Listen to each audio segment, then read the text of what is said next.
Quiero comenzar, hermano, este mensaje y quiero que tú le digas al hermano que está a tu lado, escucha. En serio te estoy diciendo.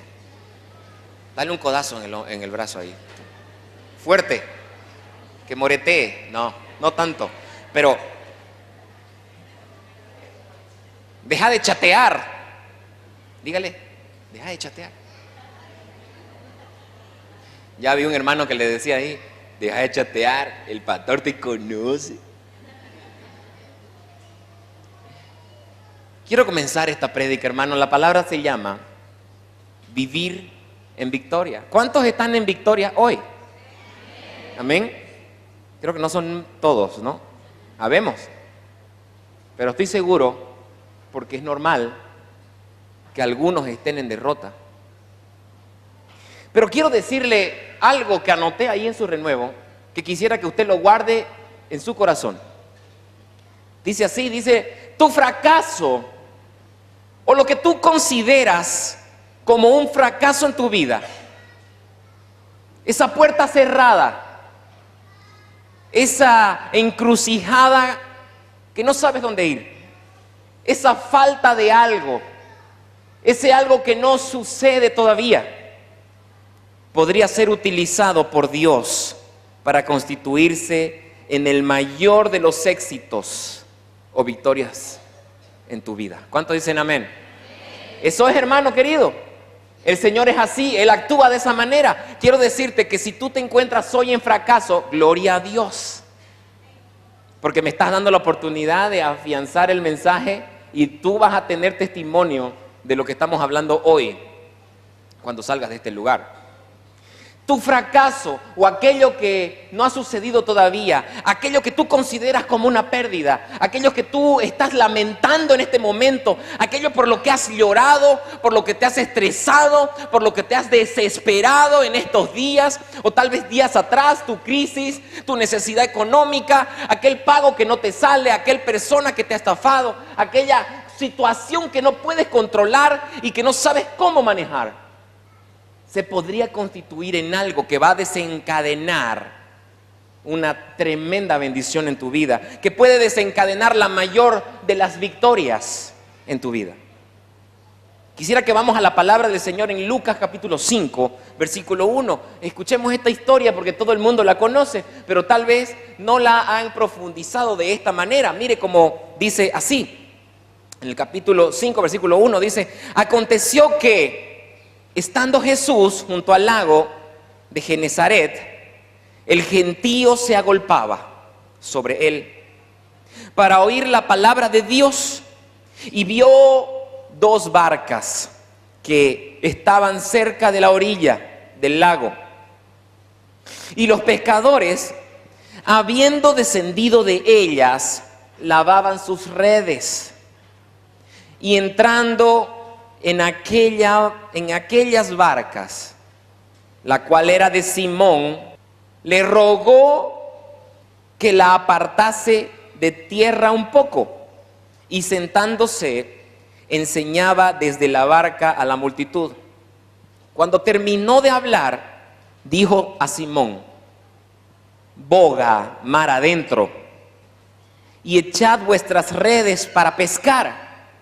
Respondiendo Simón le dijo: maestro, toda la noche hemos estado trabajando y nada hemos pescado, mas en tu palabra echaré la red. Y habiéndolo hecho, encerraron gran cantidad de peces y su red se rompía. Entonces hicieron señas a los compañeros que estaban en la otra barca para que viniesen a ayudarles, y vinieron y llenaron a ambas barcas de tal manera que se hundían. Es muy interesante ver, hermano, y para ponerlo un poco en contexto, voy a hablar acerca de lo que sucedía posteriormente, o anteriormente, mejor dicho, a esta historia que estamos contando. Se trata de Jesús, que ya había hecho público recientemente su ministerio. Había empezado a predicar, había empezado a hacer sanidades, milagros, había salido por todas las calles y las personas ya estaban reconociéndolo como un sabio, como un profeta, como alguien que sabía lo que estaba hablando. y las personas empezaban a seguirle. Y dice aquí la historia que se agolpaban, ¿no es cierto? Imagínense, póngase en la mente una multitud de más o menos así 3,000, 4,000 personas detrás de una persona para escucharlo hablar. Entonces Jesús llega más o menos a una orilla del mar, en realidad dice lago, ¿no es cierto? Pero es un lago que conecta con un mar, ¿no es cierto? Y entonces ve las barcas un poquito en la orilla, mejor dicho, y él entra directamente en la barca. Jesús se toma un poco ahí el atrevimiento de entrar a la barca, ¿no es cierto? Y le pide permiso luego a Simón y le dice, alejala un poquito. La multitud quería venir a él y él le dice, alejala un poco de la orilla, y de esa manera él se sentó. El viento de las olas ayudaba a que su voz se proyecte hacia esa dirección, y entonces él podía predicar de tal manera que las personas, que eran muchas, que se agolpaban en ese momento, escuchen. Pero ¿qué pasó luego, hermano? Luego de eso, como ya leímos en la historia, el Señor habló con Pedro, habló con Simón en ese momento. Lavaban sus redes, dice la historia. Hermano, esa situación en la que un pescador está lavando las redes, quiere decir que ya habían terminado el trabajo. Un pescador que está lavando la red es porque ya acabó de trabajar, ya terminó la jornada. Y la historia registra que no habían pescado nada, hermano. Era evidente, según el texto, de que no había ningún fruto de aquel trabajo y solamente restaba lavar las redes y esperar a mañana a ver qué sucede. Es decir, no había podido sacar el alimento del día. No había podido tener el fruto del trabajo de ese día. Luego el Señor entra en la barca y se pone a predicar. Después del mensaje que Jesús da, Jesús le empieza a dar unas indicaciones a Pedro. Y lo primero que le dice es, boga mar adentro. Entra nuevamente al mar. Vamos con la barca hacia allá. Y este suceso es bien interesante porque Pedro agarra y toma la decisión de hacerle caso.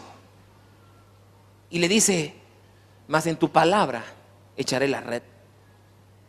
Y de pronto, hermano, hay tantos peces que necesitan ayuda.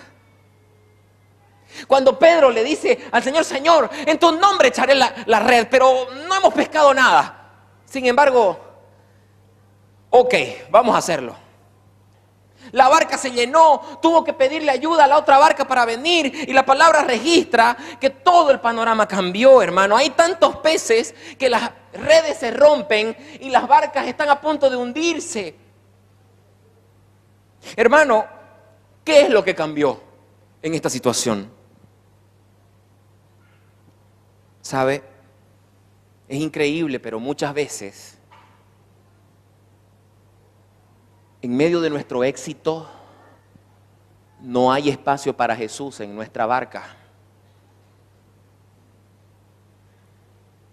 Y es por eso que tal vez necesitamos pasar por un tiempo de necesidad, de escasez, de fracaso, de aflicción, para que de esa manera tal vez le podamos decir a Jesús, está bien, Señor. Porque eso es lo que pasa, hermano, muchas veces estamos tan duros de nuestro corazón. ¿Sabe? Lo que cambió ahí, hermano, fue esa actitud de Pedro de decir, ya, Señor. De permitir que Cristo entre en su barca, y a través de la barca vacía, hermano, a través de la aflicción, a través de la vida vacía, de la crisis, a través del problema, a través de la enfermedad, a través de la dificultad que estás pasando hoy, de tu aflicción, a través de todos esos sentimientos que corrompen tu carácter, es que Dios quiere hacer un milagro en tu vida. ¿Qué abre espacio en tu barca? ¿Qué abre espacio en tu corazón para que Jesús pueda entrar? Porque Dios, hermano, quiere ayudarnos, quiere transformar nuestro corazón, quiere transformar nuestra visión de la vida, ¿sabe? Por eso te digo que lo que consideras un fracaso, hermano, tal vez puede constituirse como la mayor de tus victorias. No hay mayor éxito sobre la faz de la tierra, hermano, que encontrarse cara a cara con Jesús. ¿Cuántos dicen amén? ¿Sabe? Debemos dejar que Jesús entre en nuestra barca y tome el mando para saber cómo proceder de ahí en adelante. Hermanos, si nosotros tenemos un barco, debemos dejar que sea Jesús el que tome el timón. Porque, amado, nuestra maña es pensar que la sabemos toda. Y siempre queremos ir por el camino más fácil. Yo le voy a decir, por ejemplo, cuál es un camino fácil. Muchas personas pretenden arreglar su vida divorciándose. Ese no es el camino fácil, perdón, difícil. El camino difícil es el camino de la restauración. El Señor puede restaurar el cariño, el romanticismo. El Señor puede restaurar su economía. Pero el camino más fácil tal vez es optar por alguna ganancia ilícita, ¿sí o no? Pero el Señor es capaz de hacer restauraciones. Pero si nosotros sabemos cómo hacerlo, hermano, entonces no vamos a darle campo a la palabra del Señor que haga su obra en nuestras vidas. La palabra, hermano, de Dios nos dice que lo que debemos hacer, cómo lo debemos hacer. Y siempre es una manera diferente a la del mundo. Este mundo tiene su sistema. Este mundo tiene su ritmo. Este mundo tiene su tiempo. Pero Dios es el Dios del tiempo. Y Dios es el que tiene tu tiempo en su mano. La palabra del Señor dice en Lucas 5:8, viendo esto, Simón Pedro cayó de rodillas ante Jesús diciendo: apártate de mí, Señor, porque soy hombre pecador. ¿Sabe qué, hermano? Es muy fácil huir de lo que el Señor quiere, hacerse loco, taparse los oídos. Pero es tiempo de confrontar, hermano. Es tiempo de afrontar y de aceptar nuestra realidad. Así como lo hizo Jacob, huyó de su hermano porque había robado la primogenitura y estuvo 20 y tantos años, hermano, ahí penando porque la consecuencia de sus actos estaban pidiéndole la factura. Y eso es lo que pasa con nosotros, hermano. Cuando la palabra de Dios te manda algo, ¿sabe qué es lo que hay que hacer?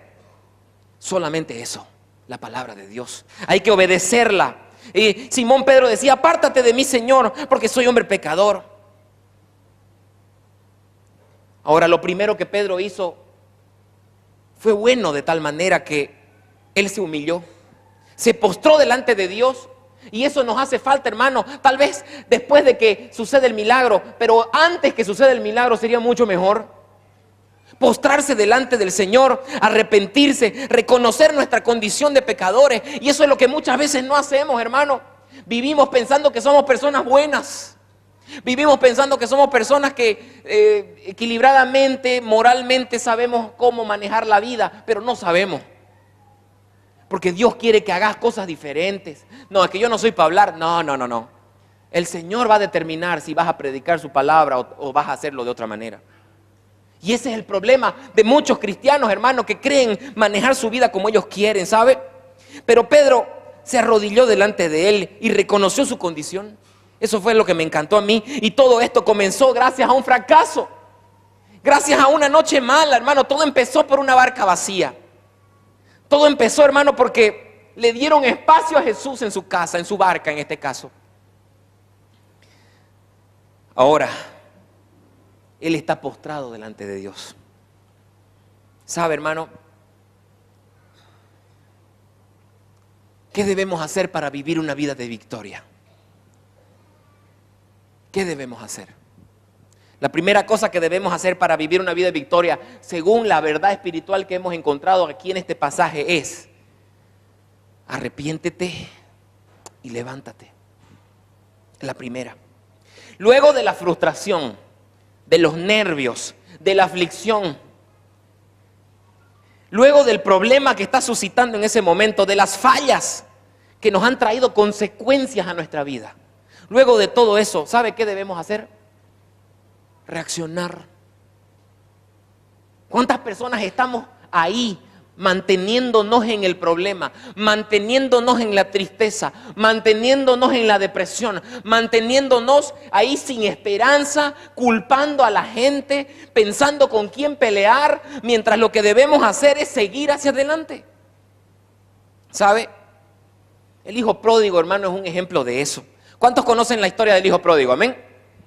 No estoy hablando del hijo prodigio, del hijo pródigo. ¿Ah? Mire lo que dice acerca del hijo pródigo. Dice en Lucas capítulo 15, versículo 17, dice así: y volviendo en sí, dijo: ¿cuántos jornaleros en casa de mi padre tienen abundancia de pan y yo aquí perezco de hambre?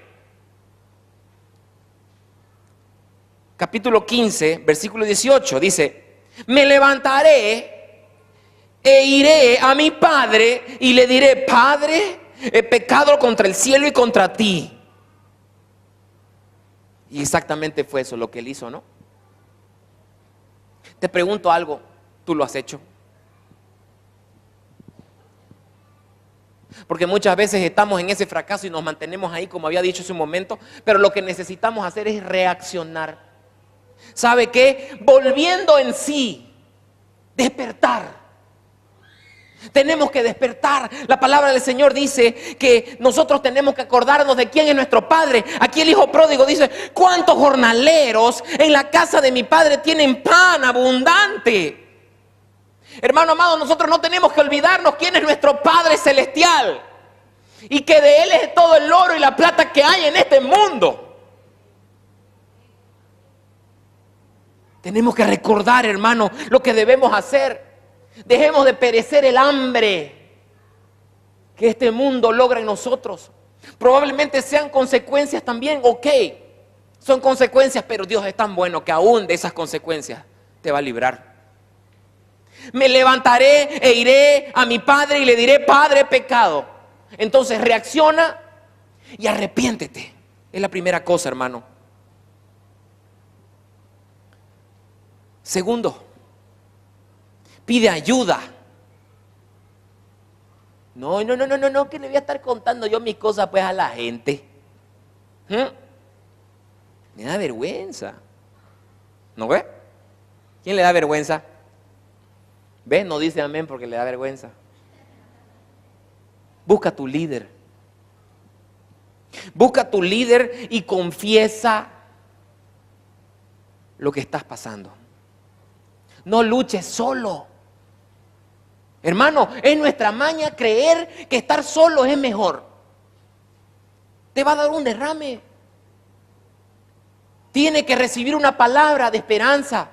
¿Sabe qué? 3, 4, 5 cabezas piensan más que una. Y no estoy diciendo que usted le vaya a contar sus problemas a 5 personas, ¿ya? Cuéntele a su líder. Hable con su pastor. Necesitamos consejos sabios, pero cuando vaya con su pastor, no le diga la mitad de la verdad, dígale toda la verdad. Y el Señor le va a guiar. Pídele a Dios en oración. Y una cosa más, hermano. En cuanto a pedir, buscad y hallaréis, dice la palabra, llamad y se os abrirá. En cuanto a pedir ayuda, una cosa más te quiero decir. Espera. No te dispares. Esperar en Dios es algo que necesitamos hacer, hermano, porque los problemas van a venir y los nervios van a estar y el estrés va a llegar y las preocupaciones también. Pero si tú oras, si tú buscas a tu pastor, si tú te congregas, si tú le pides a Dios y si tú esperas, el Señor va a abrir tu mente, va a darte una visión distinta de lo que está sucediendo y vas a aprender a caminar sabiamente, en fe, en sabiduría de Dios en esta vida. ¿Cuántos dicen amén? Tercero, tienes que esperar y permanecer en oración. Sal de la rutina. Esto es bonito, ¿sabe? Porque muchas veces somos cristianos que hemos entrado en la rutina. Hermano, Abraham confió en esperanza y en contraesperanza, dice su palabra. Moisés confió, pero tenía que esperar. Abraham, cuando recibió la promesa de Dios, tuvo que esperar alrededor de 20 años para que suceda lo que Dios ya había prometido. Pero cometemos errores muy terribles cuando nos desesperamos y actuamos de manera que le queremos ayudar a Dios pensando de que nosotros podemos hacer el papel del Señor. Y es porque no entendemos que sus tiempos no son los nuestros. Moisés confió, hermano, pero ¿sabe qué? Tenía que esperar también para que el pueblo sea liberado. Y en un momento dado fue que sucedió, hermano. El Señor empezó a hacer los milagros. Sal de tu rutina. ¿Cómo oras? Hay personas que oran así, no, Señor, te doy gracias, te pido, te entrego, amén. Rutina. ¿Cómo es tu comunión con Dios? ¿Qué estás haciendo en la iglesia? Te pregunto algo, ¿el Señor está actuando en tu vida de una manera hermosa, sobrenatural? ¿Está siendo usado por Dios de alguna manera? Los dones, tus talentos que tú tienes, aquello que Dios te dio, ¿está siendo utilizado para su gloria y para su honra o no? Rutina. Somos cristianos rutinarios.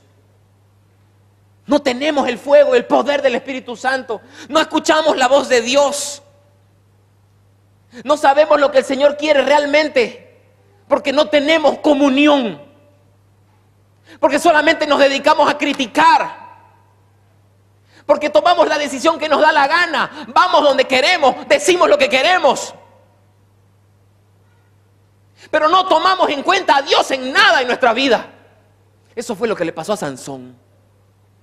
Esa chica me agrada. Hijo, no podés buscar una mujer de tu tierra, de tu parentela. No, porque esa mujer me agrada. Bueno, ahí está, dando vueltas en un molino, sin ojos.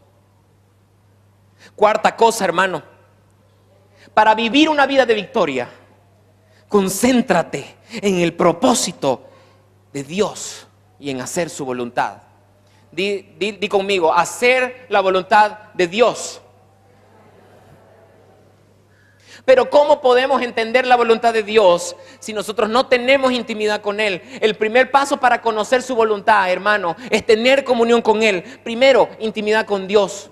Y no te estoy hablando del seminario, aunque el seminario es una buena oportunidad para comenzar. Pero te estoy hablando que nosotros tenemos que tener comunión con Dios. ¿Qué es comunión con Dios, hermano? Comunión con Dios es cantarle. Comunión con Dios es orar. Comunión con Dios es ayunar. Comunión con Dios es entregarle nuestro corazón, nuestras necesidades en oración todo el tiempo. Comunión con Dios también es venir a la iglesia. Escucha la voz del Señor, hermano. Pero de nada te sirve escuchar. Y hermano, yo quiero dejar establecido esto muy importante. Anótalo donde tú quieras. No pidas entender y saber la voluntad de Dios si no estás dispuesto a obedecerla. ¿Cuántos dicen amén? Si tú quieres obedecer la voluntad del Señor, el Señor va a revelar lo que Él quiere. Además que ya está revelado en su palabra. Pero si tú quieres algo específico para ti, ¿sabe qué? El Señor habla con sus hijos. Quiero decirte, el Señor habla con sus hijos. Él tiene propósito para ti. Y Él quiere cosas específicas para ti. Él tiene una voluntad, un plan perfecto para tu vida. Aunque tú creas que no eres nadie. Eso fue lo que pasó con los apóstoles cuando el Señor les dijo, ustedes son la luz del mundo. ¿Yo? ¿Nosotros? Pues, ¿yo qué? ¿Y por qué? ¿De dónde? Sí, ustedes son la luz del mundo. Porque Él tiene propósito. ¿Cuántos dicen amén? Y eso es lo que el Señor quiere, hermano. Pero si tú quieres saber la voluntad de Dios, entonces tienes que estar dispuesto a obedecerlo. Último punto que quiero tocar hoy. Persevera en confiar. ¿Cuántos confían en el Señor? Amén. ¿Seguro? ¿Sabe qué? El Señor Jesús, de ser el mayor, fue hecho el menor. El Señor Jesús hizo eso porque convenía a nosotros, para que creyésemos en Él. El Señor Jesús pasó sus aflicciones para que seamos perfeccionados, tanto Él, su obra, como también nosotros. Ahora, Él está sentado a la diestra del Padre en gloria. ¿Cuántos dicen amén? Así es nuestro Padre, hermano. Así es el Señor. Por eso, si tú quieres vivir una vida de victoria, hermano, tienes que ver la vida de una forma diferente. ¿Sabe? Tienes que empezar a ver la vida de una forma, de una perspectiva distinta. Yo miraba la palabra del Señor y decía, nosotros somos victoriosos. No somos derrotados, pero yo veo muchos cristianos que están en derrota todo el tiempo, que están caídos. ¿Y sabe qué dice la palabra? Salmo 18:35. Tú me has dado también el escudo de tu salvación, tu diestra me sostiene, tu benevolencia me engrandece. Dice la palabra del Señor, 1 Corintios 15:57. Pero a Dios gracias, porque nos da la victoria por medio de nuestro Señor Jesucristo. Hermano, ¿usted tiene la victoria o no? Tiene que creer que tiene la victoria. ¿Sabe qué? Porque aun cuando las cosas no suceden como nosotros queremos, el Señor tiene un plan detrás de ese suceso. Aun cuando tú estés lavando tus redes pensando que ya no hay más que hacer, el Señor tiene un plan. Solamente tienes que dejar entrar al Señor en tu barca y dejar que el Señor haga su trabajo en ti. Hermano, no pierdas más tu tiempo. Si estás derrotado, levántate y echa la red de nuevo. ¿Qué quiere decir echar la red de nuevo? Continúa teniendo fe. Insiste en oración. Insiste en perseverancia. Sal de la rutina. ¿Sabe qué es salir de la rutina? Postrarse nuevamente. Porque ya usted no se postraba, ¿no es cierto? Yo quiero contarle eso. Yo ya no me postraba. Claro, porque sabemos que Dios escucha todo, sabe todo. Y pretendía orar echado en mi cama.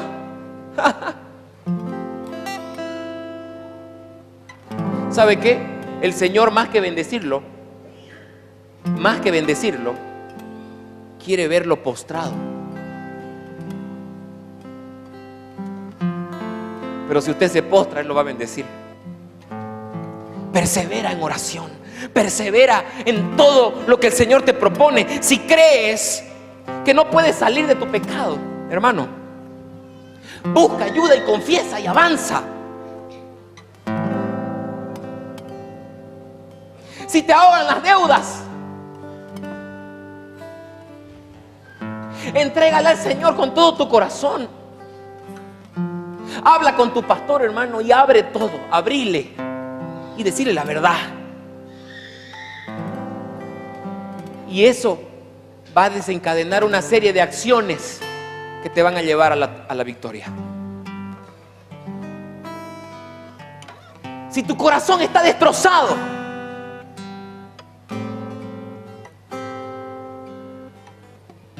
lo único que podés hacer es juntar los pedacitos, hermano, y entregárselo al Señor otra vez. ¿Cuántos dicen amén? Habla con Dios ahora. Ponte de pie.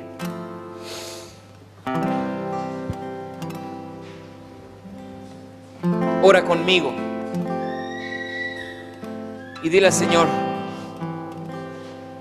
hermano, si no hay poder humano que cambie tu situación, si no existe fuerza natural, humana del hombre que cambie tu situación, con mayor razón tienes que postrarte y pedirle al Señor de todo tu corazón que Él haga.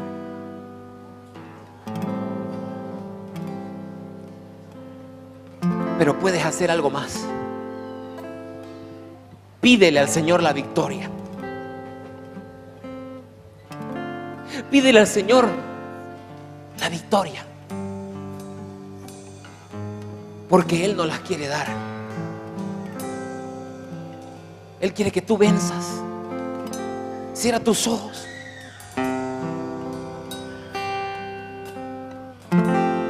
Derrama tu corazón delante de Él.